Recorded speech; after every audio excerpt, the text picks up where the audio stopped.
Hello students, today we will discuss another trick for MTCAT. Differentiate between galvanic cell and electrolytic cell. How we can identify galvanic cell and electrolytic cell during the test. First of all, in galvanic cell, chemical energy change into electrical energy, but in electrolytic cell, electrical energy always change into chemical energy. In galvanic cell, electrode potential of cell always have positive sign, but in electrolytic cell, electrode potential of cell always have negative sign.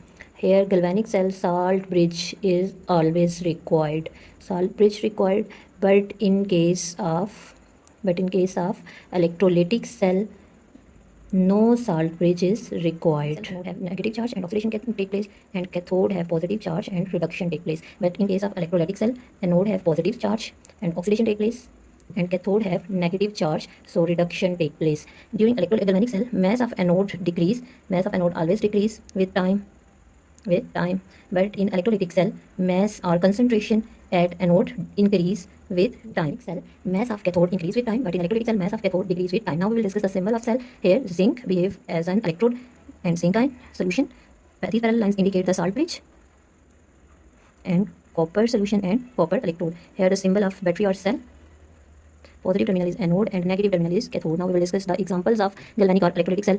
Daniell cell, which is known as zinc or copper cell, is an example of galvanic cell, whereas example of electrolytic cell, Down cells, Nelson cell, diaphragm cell is an example of electrolytic cell. It's the best trick to identify the difference between electrochemical series and electrochemical cell or galvanic cell.